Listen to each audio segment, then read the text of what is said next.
Olá, pessoal. Estamos iniciando a nossa aula de ética profissional, tá? Hoje, essa aula refere-se ao dia 20, tá? Que trata dos direitos do advogado, dos direitos da advocacia, tá? Então, nós de pronto já vamos compartilhar aqui a tela para que vocês possam visualizar o estudo orientado que está aí disponível para vocês, tá? Ah, Então, por isso, né, o tema de hoje são dos direitos do ou da advogado ou advogada, tá? E onde é que estão previstos os direitos da advocacia, né? O primeiro está lá no artigo 133 da Constituição Federal. O advogado é indispensável à administração da justiça. Se o advogado é indispensável à administração da justiça, né, é uma atividade extremamente importante para que a justiça se concretize neste país, tá? Ou em qualquer Estado democrático e de direito, tá? Então, a própria Constituição, ela diz que o advogado, né, é inviolável os seus atos e as manifestações no exercício da profissão, tá? Então, no exercício da profissão, a minha manifestação, os meus atos são invioláveis. O que significa isso? Eu não posso ser preso por desacato a uma autoridade, porque eu estou no exercício da minha função, a minha manifestação é no sentido de eu estar fazendo a defesa de um cliente, a defesa de uma determinada situação, tá? Aonde mais está previsto, onde mais estão previstos os direitos da advocacia? No Estatuto, no artigo 6, 7 e 7A, tá? E no Regulamento Geral, no artigo 18 e no artigo 19, tá? Então, são exatamente esses fundamentos legais que nós vamos nos utilizar para o desenvolvimento aqui da aula de hoje. Tá? O que são direitos, tá? Do advogado? Não se tratam de privilégios, tá? Nós não temos privilégios pelo fato de sermos advogados, advogadas, tá? Mas condições, tá? Então, os direitos são condições indispensáveis para o exercício profissional e na busca da realização da justiça, tá? Então, por isso que a gente não fala em direito fora do Estado democrático e de direito, tá? Então, os direitos do advogado, eles se justificam porque, como nós falamos há pouco, né, no início, a Constituição diz que o advogado ele é indispensável à administração da justiça, ele é um defensor do Estado democrático e de direito, por isso que no ano passado e no início deste ano, quando que eu vi muitas manifestações contrárias à democracia, contrário ao STF, ao Congresso Nacional, me chamou a atenção que alguns estudantes do curso de Direito e alguns advogados faziam a defesa, né, contrária ao STF. Isso é muito estranho mesmo, porque você está indo contra o próprio exercício da profissão. A advocacia sem Estado democrático e de direito não há, tá, gente? Então, o advogado, da mesma forma, ele é um defensor dos direitos humanos, tá? Então, você não pode estar indo nessa onda direitos humanos para a defesa de bandidos ou para determinados grupos, não. Direitos humanos são todos os direitos que dão dignidade à pessoa humana, tá? Os direitos fundamentais, a própria cidadania, a moralidade da justiça e da paz social. Então, por isso que o advogado, tá? Ele precisa estar respaldado de alguns direitos, porque ele defende situações que são muito caras, né, para a sociedade e a sobrevivência da sociedade, seja ela a justiça, o Estado democrático e de direito, os direitos humanos e a própria cidadania. Da mesma forma, gente, não há hierarquia e nem subordinação em relação aos magistrados. aos membros do MP, aos servidores públicos. Então, eu não sou inferior a ninguém, mas também não sou superior. Eu estou numa situação de igualdade, numa situação horizontal. E há dever de urbanidade, de tratamento digno, tanto por parte dos magistrados, por parte dos membros do MP, dos servidores da justiça e servidores públicos em geral, como uma forma de garantir a dignidade, né, da advocacia. E o nosso Código de Ética e Disciplina, que ele trata, né, do dever de urbanidade. O que é o dever de urbanidade? Como é que eu me relaciono com os colegas? Como é que eu me relaciono com a outra parte? Como é que eu me relaciono com os próprios serventuários da justiça? Como é que eu me relaciono com os servidores públicos em geral, tá? Então, o dever deve o advogado tratar o público, os colegas, os clientes, todas as pessoas com respeito. Não é porque você tem alguns direitos que você não deve tratar com dignidade, né, o cliente e as outras partes, né? Você, ao tratar com igualdade, o artigo 44, ele te dá o direito de exigir tratamento igual, tá? Então, é nesse sentido que o advogado ele deve tratar, né, com lanheza, encontrar uma linguagem polida, com uma certa disciplina, com respeito sempre, mesmo que ele tenha um posicionamento contrário, né, e que a outra parte esteja completamente equivocada, ele deve sempre tratar com dignidade, né, também o colega advogado. O advogado, na condição de defensor nomeado, conveniado ou dativo, deve comportar-se com zelo, empenhando-se para que o cliente se sinta amparado. Então, não é por acaso que a gente tem todo um compromisso ético com os nossos assistidos no núcleo de prática jurídica, né? Não é porque eles não pagam, tá? Que a gente não vai prestar um serviço e não vai com qualidade e não vai ser zeloso no serviço que nós vamos prestar para eles, tá? Então, por isso que na condição de defensor nomeado ou na condição ali de advogado do núcleo de prática jurídica, que a gente não vai prestar e ter um serviço de qualidade, ter toda uma preocupação com os nossos assistidos, tá? E os direitos, né, do advogado, eles são assegurados, né, tanto pelo Código de Ética, como principalmente pelo Estatuto da Advocacia, tá? Então, o exercício profissional, ele é em todo o território nacional, não há uma situação que você não pode atuar em Santa Catarina, no Paraná, não, o que vai acontecer? Dependendo do número de processos, você está dispensado de comunicar à OAB, de pagar anuidade em outras unidades da OAB seccional, né, de outros estados. Então, se você tem até 5 processos por ano, tá, você não precisa fazer inscrição suplementar em outros estados, tá? Quando você tem 6, 7, 8 processos por ano, por exemplo, no estado de Santa Catarina, você precisa também ter inscrição lá no estado de Santa Catarina e pagar, né, a anuidade lá no estado vizinho.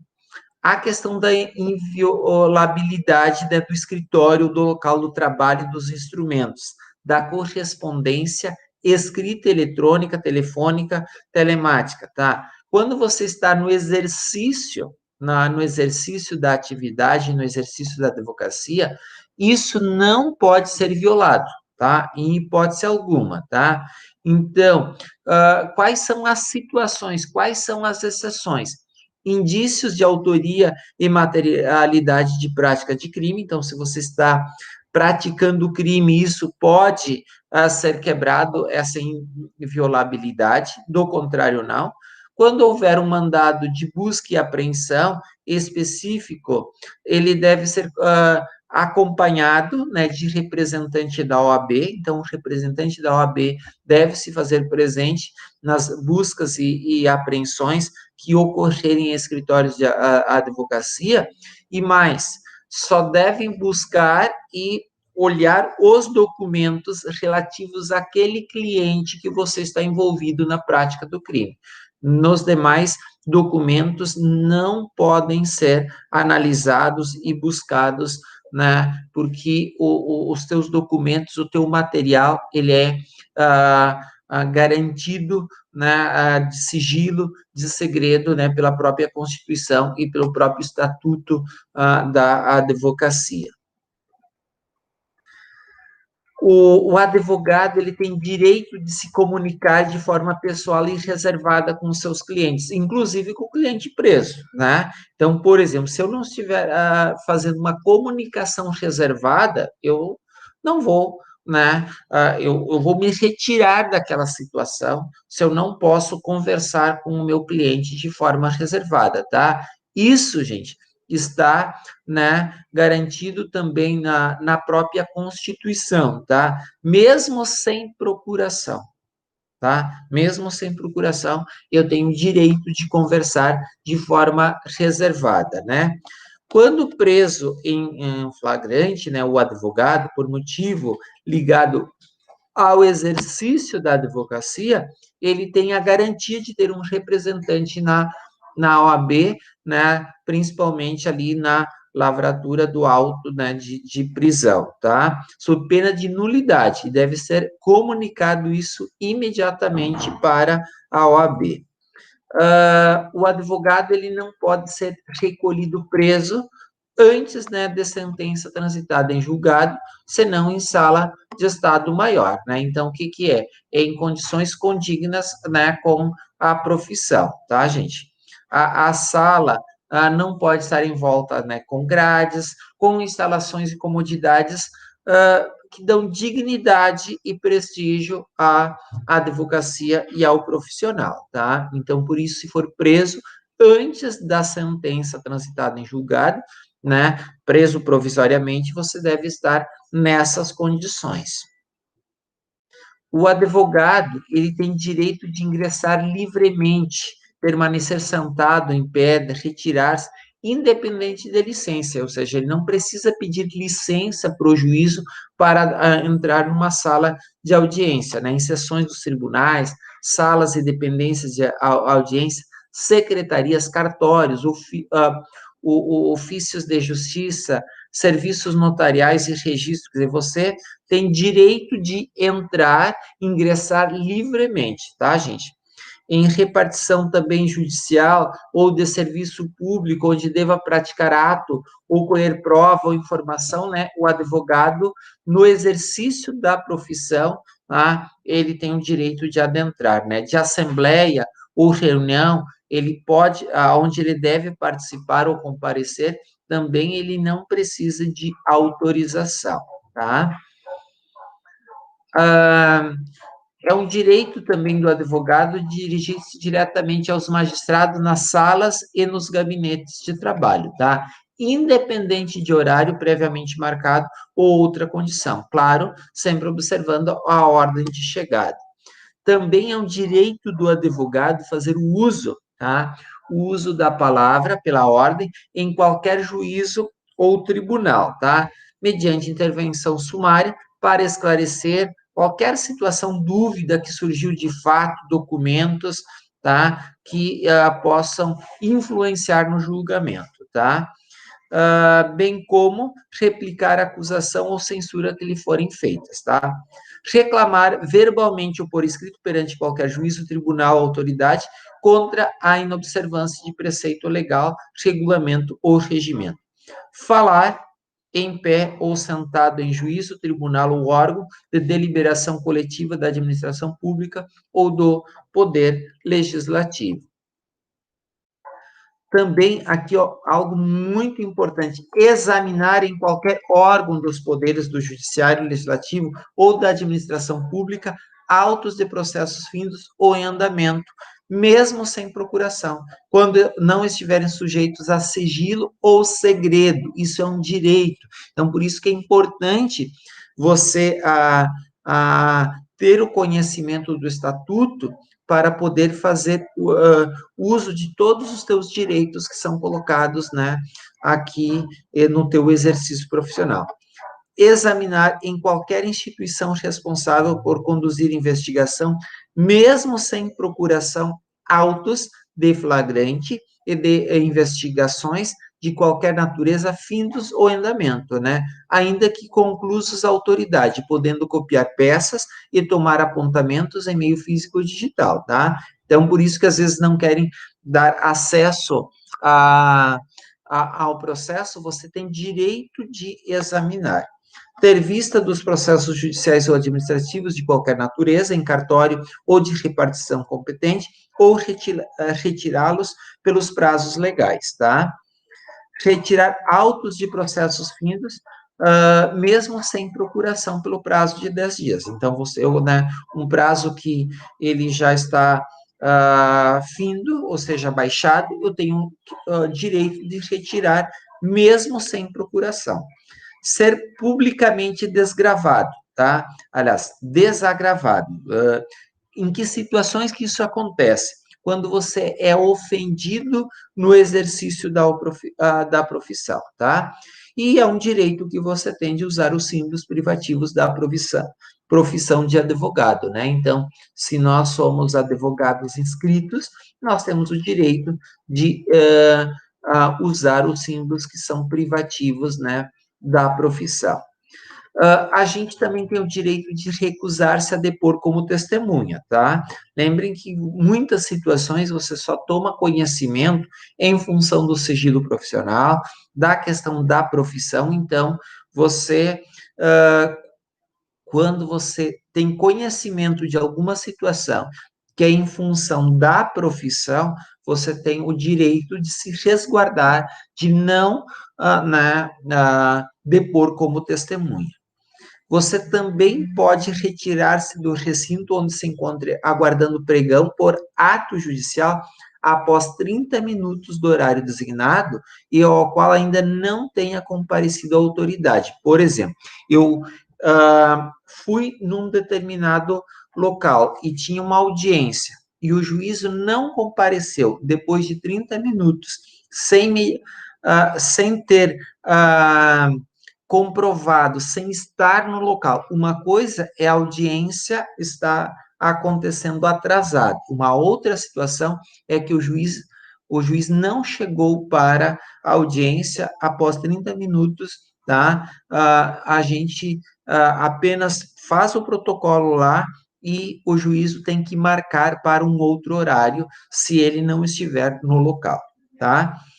Assistir a seus clientes investigados durante a apuração de infrações, né? Então, por exemplo, se um cliente ele está sendo ouvido, quer dizer, eu tenho direito de acompanhar, né? Ele não pode estar depondo sem a participação, né? Então, há necessidade da presença do advogado. Quando nós estamos falando aqui dos direitos, né, da advocacia, tá? A imunidade do advogado refere-se basicamente aos crimes de injúria ou difamação praticados em decorrência dos seus atos e manifestações, em juízo ou fora, tá? Então, inexiste crime de injúria e difamação no exercício da profissão, tá? Inexiste. Tá? Então, mesmo que o funcionário público, eu cometi um crime de difamação, não, gente, tá? Ou injúria contra o funcionário, não. No exercício da profissão, não há crime. A imunidade, ela refere-se a esses dois crimes, tá?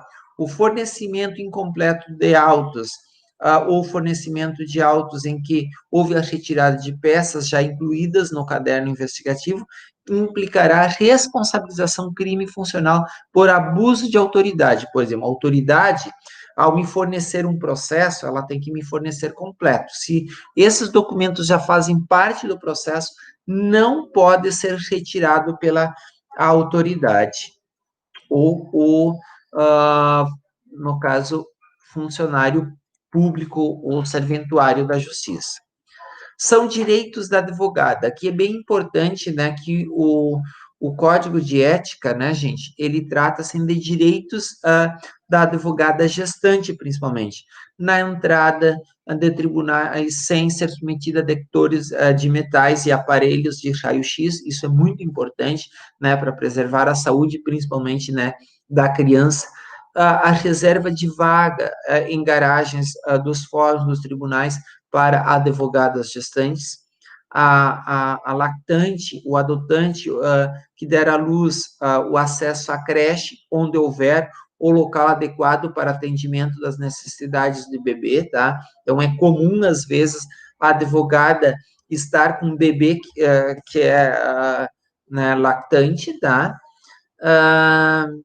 Gestante, lactante, adotante que der à luz tem preferência na ordem das sustentações orais e nas audiências a serem realizadas a cada dia, tá? Claro, comprovando a condição. A adotante e que der à luz a suspensão dos prazos processuais quando for a única patrona da causa, tá? Desde que haja notificação por escrito, tá, gente? Então, aqui são as referências que nós utilizamos, sempre importante apontar o Código de Ética, o Estatuto, o Regulamento Geral, e também aqui, hoje, eu estou apontando para vocês uma doutrina, tá? Então, a nossa aula de hoje, ela está à disposição, por favor, assistam e façam os exercícios depois da nossa aula, tá? Então, uma boa semana para vocês.